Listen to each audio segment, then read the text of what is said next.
جیسے فکر ایک برکت ہے، بے فکری ایک مصیبت بھی ہے، اور مبلغ اور داعی کی موت جو ہے وہ بعد میں ہوتی ہے، اس کی فکریں پہلے مرتی ہیں، اور مبلغ کام کرنے والا ساتھی بعد میں بنتا ہے اور فکریں اس کی پہلے بنتی ہیں، اور اللہ تعالیٰ اس سے کام اس کی فکروں کے اعتبار سے لیتا ہے، اس میں جتنی فکریں ہوگی اللہ تعالیٰ اس اعتبار سے کام لے گا۔ اگر بے فکری ہے تو اللہ تعالیٰ کام نہیں لے گا۔ اتنا بڑا دعوت کا کام جو اللہ تعالیٰ ساری دنیا میں چلا رہے، اور نہ جانے کتنا لمبا چوڑا میدان ہے، نہ جانے دنیا میں کہاں کہاں اللہ نے اس بات کو پہنچایا۔ ایک صاحب افریقہ گئے تھے اپنے کام سے، عالم تھے، واپسی میں نماز کا وقت ہوا تو ایک دیہات کی مسجد میں ٹھہر گئے۔ نماز کے بعد لوگ جمع ہونے لگ گئے، انہوں نے پوچھا بھائی کیوں جمع ہو رہے؟ بولے تعلیم ہوگی۔ کس کی؟ بولے فضائل کی۔ کہ سبحان اللہ، تبلیغ کی برکت افریقہ کے دیہات تک پہنچ چکی ہے، اور نہ جانے دنیا کے کتنے گھرانوں میں تعلیم زندہ ہوئی، نہ جانے کتنے گھرانوں میں ماں بہنوں میں نماز کی فکر اور دین کی فکر پیدا ہوئی، اور نہ جانے اللہ تعالیٰ نے کتنوں کی زندگی کو خیر کی طرف پلٹا کھلایا۔ افریقہ کے جنگل میں، یورپ کے شہروں میں، ہمارے ہندوستان کی بستیوں میں، نہ جانے کہاں کہاں جزائر میں اور دیہاتوں میں اور ویران علاقوں میں اللہ کی بات پہنچ رہی۔ یہ سب فکروں کی برکت ہے۔ ایک آدمی کی فکر، ایک آدمی کی بے چینی، ایک آدمی کا درد اور ایک آدمی کی کڑھن، اللہ تعالیٰ نے لاکھوں کے لیے خیر کے دروازے کھول دیے۔ ہر آدمی اس وقت بے چین، نہ جانے کون کون مارا پھر رہا، کوئی بستر لے کے ادھر کوئی ادھر، اس میں غریب بھی ہے، مالدار بھی ہے، تاجر بھی ہے، مزدور بھی ہے، کاشتکار بھی ہے، فاقہ مس بھی ہے۔ بس ایک دھن ہے کہ اللہ کا دین دنیا میں زندہ ہو جائے، حضرت محمد صلی اللہ علیہ وسلم کا طریقہ دنیا میں زندگی میں آ جائے، یہ امت پستیوں سے نکل کر بلندی پر پہنچے۔ ایک دھن ہے، اور بغیر کسی غرض کے، بغیر کسی دنیاوی مقصد کے، یہ کمائی ہے۔ اس کے لیے میرے بھائیوں، بزرگوں، دوستوں، یہ پہلی مجلس ہے، اور یہ پہلے آنے والے لوگ ہیں، اور رات کو تھک تھکا کے آئے ہیں، اس میں کوئی شک نہیں، لیکن یہی چیز رنگ لاتی ہے۔ یہ مجاہدہ، یہ محنت، یہ مشقت رنگ لاتی ہے۔ دعوت کے کام میں اللہ نے محنت، مجاہدہ اور مشقت کو رکھا ہے۔ ایک جماعت حضرت نے، مولانا الیاس صاحب رحمۃ اللہ علیہ نے کسی علاقے میں ڈالی تھی، اور کہا دیکھو وہاں جمنا آنا مت تھا، وہاں سے وہاں جماعت پہنچی تو لوگوں نے نکال دی، جاؤ یہاں سے۔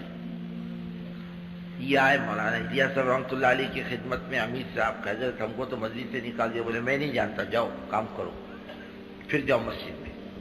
پھر نکال دی مسجد سے، پھر آئے دوڑ کر مولانا الیاس صاحب رحمۃ اللہ علیہ کی خدمت میں، بولے میں نہیں جانتا، جاؤ کام کرو۔ پھر گئے مسجد میں، پھر مسجد والوں نے نکالا، کبھی ادھر کبھی ادھر، اور کہنے لگے اللہ میں کیا کروں، یہ بھی دھکا دے رہے، وہ بھی دھکا دے رہے، اب میں کدھر جاؤں؟ انہیں رونا دھونا تڑپنا بلکنا شروع کیا۔ بڑے حضرت رحمۃ اللہ علیہ فرماتے تھے، ارے اس کے بلکنے نے راستے کھولے، اس کے تڑپنے نے راستے کھولے۔ ایسی ہی ایک علاقے میں، ایک ملک میں کام کی بنیاد یوں پڑی کہ بھائی کام کرنا ہے، کیسے کرنا ہے؟ اب لوگ بات سنتے نہیں، تھوڑے بہت جمع ہوئے، بھائی کیا کرنا؟ بولے ایسا کرو، جاؤ سب جنگلوں میں نکل جاؤ، اور رات کو اللہ سے مانگتے رہو، اور فجر کو فلانی مسجدوں میں سب جمع ہو جاؤ، پھر دیکھیں گے اللہ کیا دل میں بات ڈالتا ہے۔ رات بھر جنگلوں میں روتے رہے، اللہ سے مانگتے رہے، 5 بجے مسجد میں جمع ہوئے۔ بولے کیا کرنا؟ بولے ایک ہی کام کرنا کہ ہم تو لٹ لٹا کے آئے ہیں، کچھ بھی نہیں ہمارے پاس، اب جو ہے اسے بھی لٹاؤ، ہاتھ گاڑی اسے بیچو، سامان ہے اسے بیچو، اور ایک پیدل جماعت 4 مہینے کی اس سرے سے لے کے اس سرے تک نکالو۔ 4 مہینے کی جماعت کا ٹھیک ہے. اب سب بیچ بچا کر 4 مہینے کی پیدل جماعت نکلی، قربانی دے کر پیدل. بس جی وہی بنیاد بنی، کام کی بنیاد اس ملک میں اللہ نے اس 4 مہینے کی جماعت کو بنایا. اس طریقے سے بزرگوں کام ہوتا ہے، باتوں سے کام نہیں ہوتا، نہ مشوروں سے کام ہوتا ہے. کام ہوتا ہے قربانیوں سے، محنت سے، مشقت سے، مجاہدوں سے، فکروں سے کام ہوتا ہے. اور اللہ تعالیٰ محنت اور مشقت مجاہدے سے دین زندہ کرتا ہے، اور تعیش کے نقشوں میں بے دینی زندہ ہوتی ہے. فرمایا اے عائشہ تیری نیکی کا ثواب تیرے مشقت کے اعتبار سے، جتنی تیری مشقت زیادہ ہوگی نیکی میں اتنا تیرا ثواب زیادہ ہوگا. اس لیے سردیوں میں ٹھنڈے پانی سے وضو کرنے کا ثواب زیادہ ہے. اندھیری راتوں میں مسجدوں میں آنے کا ثواب زیادہ ہے. پوری نور کی خوشخبری سنا دو. جو اندھیروں میں چل کر مسجدوں میں عبادت کے لیے آتے ہیں انہیں پورے نور کی خوشخبری سنا دو. اب اندازہ لگاؤ، اللہ تعالیٰ محنت پر دے رہا، قربانیوں پر دے رہا، فکروں پر دے رہا. تو ہماری پہلے فکریں زندہ ہوگی اور بعد میں کام زندہ ہوگا، اور ہماری فکریں پہلے مرے گی بعد میں کام ختم ہوگا. اس کے لیے اس فکر کو لے کر ہم یہاں اکٹھا ہوئے ہیں. ہمارا پیسہ بیکار نہیں تھا کہ ہم خرچ کر کے آئے، اور ہم بیکار تھوڑی تھے کہ ہمارے منہ پہ مکھی اڑانے والا کوئی نہیں تھا. ہم کہا چلو اجتماع میں چلو.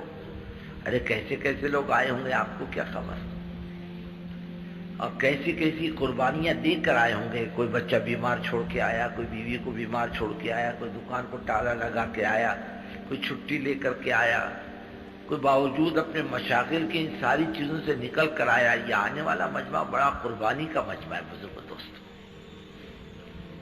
اس کے آنے کو اللہ تعالیٰ قبول فرمائے، اور اس کے جمنے کو بھی اللہ تعالیٰ قبول فرمائے.